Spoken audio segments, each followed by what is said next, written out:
poor widow was hired just to clean the barn until the rancher found his twins sleeping in her arms.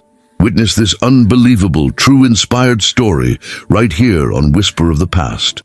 Don't forget to like, subscribe, and share where you're watching from. Let's get started. The wind rolled over the wide plains of Montana, carrying with it the scent of hay, sage, and dust. The sun hung low on the horizon, spilling a honey-colored light across the valley and touching everything with the glow of a world both wild and weary. Out there, where the sky met the earth and silence carried its own kind of music, a woman walked the long dirt road toward a place called Redwood Ranch.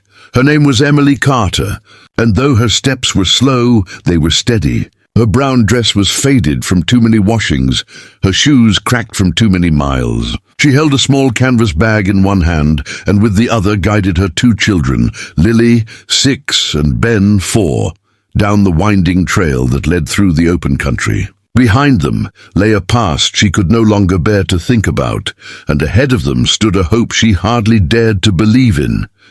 Emily had once known laughter, warmth, and love. Her husband, James Carter, had been a blacksmith in the small town of Willow Creek, a place where people tipped their hats in greeting, and life followed the rhythm of the seasons. But fate had a cruel hand. One winter evening, as snow fell heavy and the roads turned slick, James had gone out to help a neighbor whose wagon had broken on the ice. He never came back. The runaway horses had panicked, and in saving another man's child, he'd lost his own life. That was the day Emily's world went quiet. The months that followed blurred together, selling their little home, working odd jobs, going hungry more than once so her children wouldn't have to. She scrubbed floors, washed laundry, and took in sewing when she could, but even that wasn't enough to keep them fed. When her landlord told her she had until the week's end to leave, Emily packed what she could carry and walked away. It was in town that she'd first seen the notice tacked to the feed store wall. Help wanted at Redwood Ranch. Barn cleaner needed. Fair pay, room if necessary. Apply in person.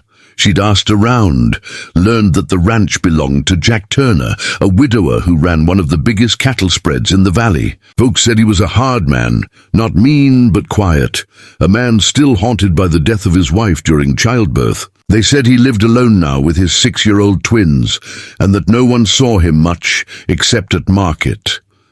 That was enough for Emily. A roof, food, and a chance to earn honest wages were all she needed. And so, after 2 days of walking, she found herself at the gates of Redwood Ranch just as the sun began to fade.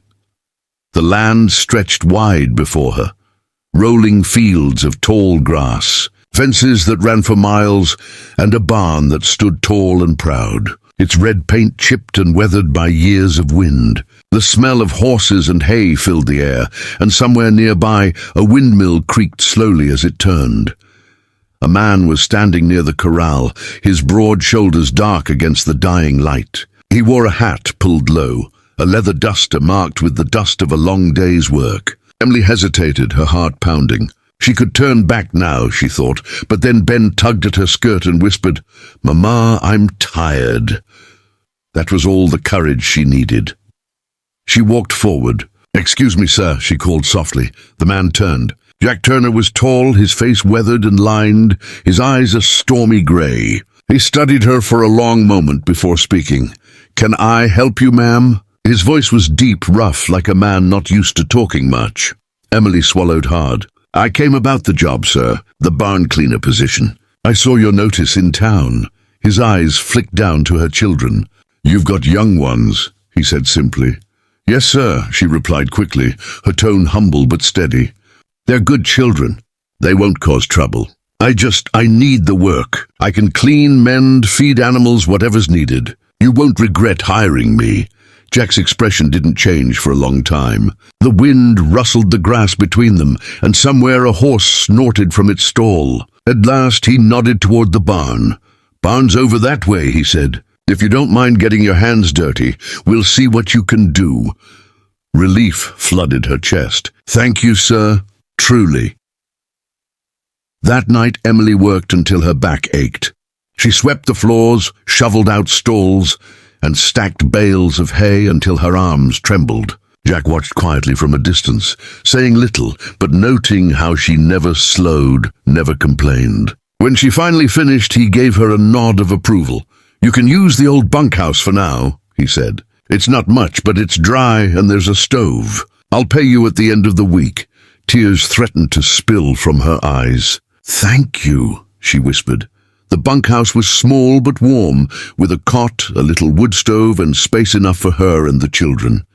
For the first time in months, Emily slept without fear of the cold. Days passed, and the rhythm of ranch life took hold. Emily rose before dawn, lit the lamps, and started work while the world was still grey. She cleaned stalls, fed the horses, gathered eggs from the henhouse, and always made sure her children were nearby and safe. Jack's twins, Sam and Sophie, often came to watch her work. They were quiet, curious children, their eyes full of both mischief and sadness. One afternoon, while Emily was brushing down one of the horses, she noticed Sophie standing by the stall, holding a doll with a missing arm. "She's pretty," Emily said kindly. Sophie nodded shyly. "Mama made her before she went to heaven." Emily paused, her heart aching. "She must have been a wonderful mama," she said gently. The little girl looked up at her. "She was. Daddy doesn't talk about her much. He says it hurts." Emily smiled softly. "Sometimes, when something hurts that bad, silence is the only way people know how to keep going." Later that week, after the day's work was done, Emily found the twins sitting by the barn door, shivering in the cool evening air. Jack was still out checking fences. She called them inside, spread an old quilt on the hay, and brought them close. Her own children were already asleep, their faces peaceful in the dim glow of the lantern. "Would you like to stay here until your pa gets back?" she asked. Sam nodded. "It's warmer here." Emily smiled and wrapped the quilt tighter around them. "All right then, but only if you promise to close your eyes." She began to hum softly, an old lullaby from her childhood. The barn filled with that gentle tune, blending with the slow breath of the horses and the whisper of the night wind. One by one, the children drifted off to sleep, Sophie's head against her arm. Sam curled beside her and little Ben snuggled near her lap. When Jack returned, the lantern light spilled from the open barn door. He stepped quietly inside and stopped in his tracks. There, on a bed of hay, lay all 4 children fast asleep, their faces peaceful, their tiny hands resting against one another. Emily sat among them, her head bowed slightly, her dark hair falling loose around her shoulders. The sight hit him like a storm. For years, Jack had lived in silence, his home heavy with loss. He'd built fences, broke horses, and worked the land until there was no time to remember the past. But seeing his children safe and smiling in that moment, he felt something stir inside, something he'd thought was gone forever. He stood there for a long while, just watching. The quiet warmth of the scene filled the cold corners of his heart. For the first time in many winters, the ranch didn't feel empty.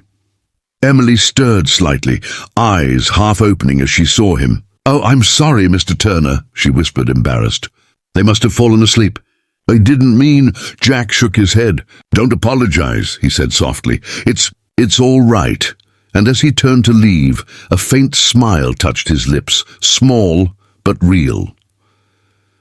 Out beyond the barn, the prairie stretched wide beneath a sky full of stars. The wind was softer now, carrying with it the promise of something new, something neither of them could yet name. But for the first time in a long, long while, hope had found its way back to Redwood Ranch. The days that followed moved with the slow, measured rhythm of ranch life. Mornings began before dawn, when the frost still clung to the grass and the sky glowed faintly with the promise of light. Emily was always the first to rise. She would stoke the fire in the stove, heat water for coffee, and prepare a small breakfast for the children before heading out to the barn. Jack often found her there before he did, sleeves rolled to her elbows, hair tucked behind her ear, humming softly as she brushed down the horses or stacked feed. He'd grown used to silence over the years, used to the echo of his boots against the wooden floorboards, the creak of the gate, the whistle of the wind through the fences. But now the ranch sounded different. It was as though her presence had filled the quiet spaces that grief had hollowed out. He didn't quite know how to explain it. The children laughed more, the air felt lighter, and for the first time since his wife's passing, Jack began to look forward to coming home at night.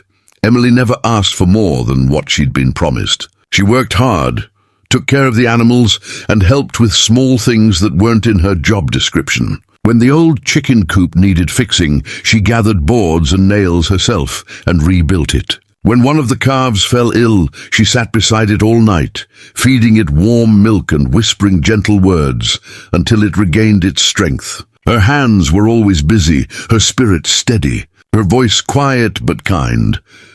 Sometimes Jack caught himself watching her when she didn't notice, her face glowing softly in the morning light, her laughter mingling with the sound of his children's joy. He didn't mean to stare, but something about her steadiness drew him. It reminded him of who he used to be, before loss had hardened him.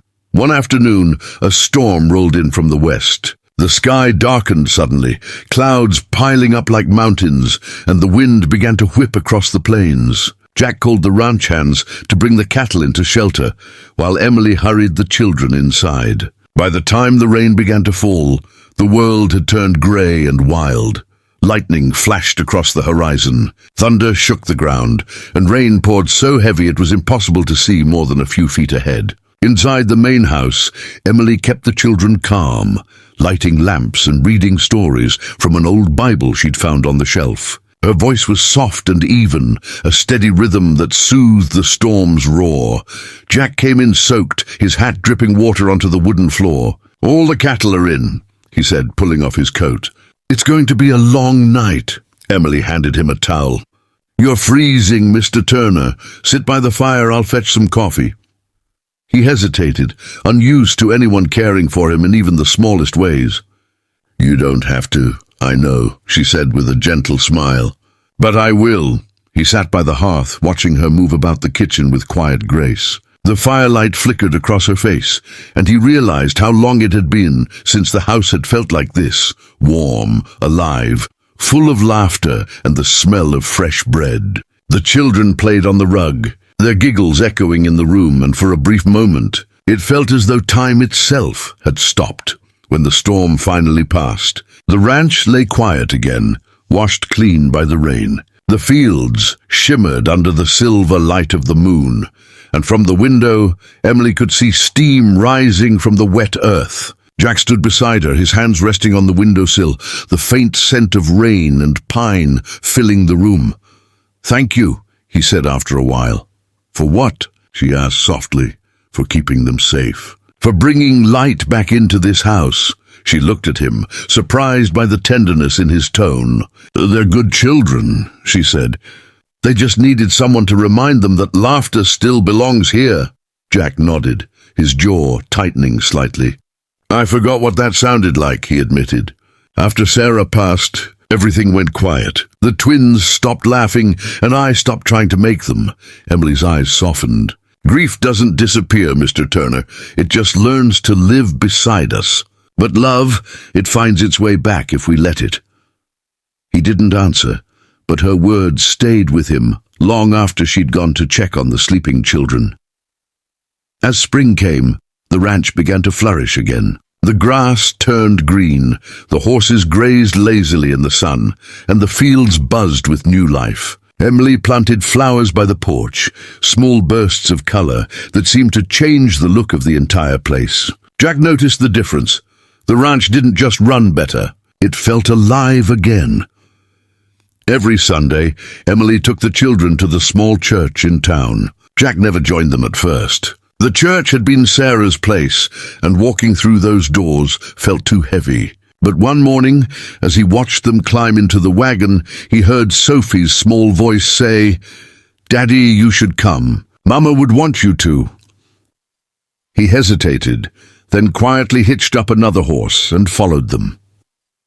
That day, he sat in the back pew, listening to the preacher speak about second chances and grace. When the service ended, he caught Emily's smile across the crowd, gentle, proud, and full of something he hadn't seen in years. That was the first Sunday he'd gone back to church, and he never missed another after that. Over time, people in town began to notice changes in Jack Turner. The man who'd once kept to himself now lingered a little longer at the market, speaking kindly to neighbors. His twins were brighter, their laughter echoing through the town streets. And always beside them was Emily, quiet, humble, her kindness shining like the morning sun. But the heart doesn't move without its doubts. Emily often reminded herself that she was just a worker, a widow lucky to have a roof over her head. She told herself that the feelings she sometimes caught stirring inside her were foolish. Yet every time she saw Jack with his children, how tenderly he looked at them, how his rough hands gentled when Sophie climbed into his lap. Something in her heart ached softly, like a door opening after a long winter. One evening, after supper, Jack walked her out to the barn. The air was warm, filled with the scent of lilac and hay. Fireflies danced in the tall grass, their light flickering like tiny stars. "You've been here near 6 months now," he said quietly. "Can't remember the ranch ever running this smooth." "I'm glad to hear that," she replied with a smile. "It's good work, honest work." He nodded, looking down at his hands. "I used to think I'd never find peace again, but lately it feels like the house breathes different, like it's awake again." Emily didn't know what to say, so she said nothing. The silence between them wasn't uncomfortable. It was the kind that spoke for itself. Jack took a slow breath. "Emily," he said, his voice low, "you don't owe me an answer now, but I need to ask. When you came here, I hired you because I needed help. But now I can't picture this place without you. The kids, they love you like their own, and me." He stopped, searching for words that had long been buried. "I've come to care for you more than I ever thought I could care for anyone again." Her breath caught. She'd never imagined hearing words like that, not in this lifetime. "Mr. Turner, Jack," he said softly. "Just Jack. Jack," she repeated, her voice trembling. "You've given me a home when I had nothing left.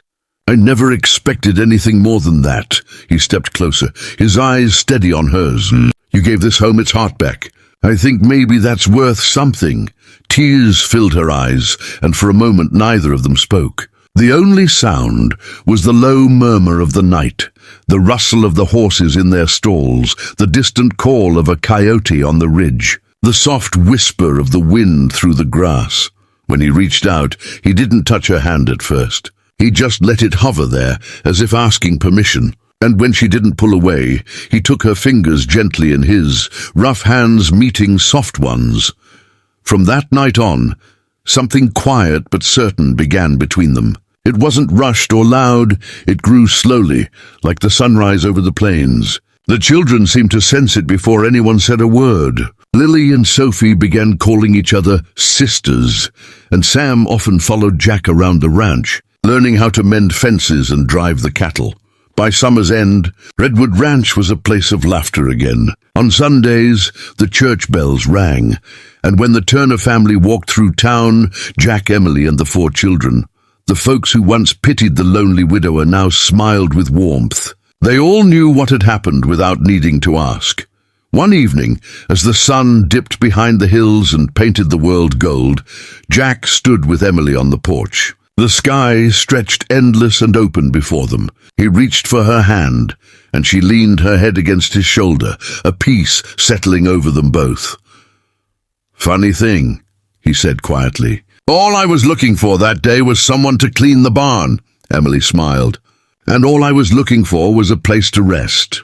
He turned toward her, eyes soft. "Seems we both found a little more than that."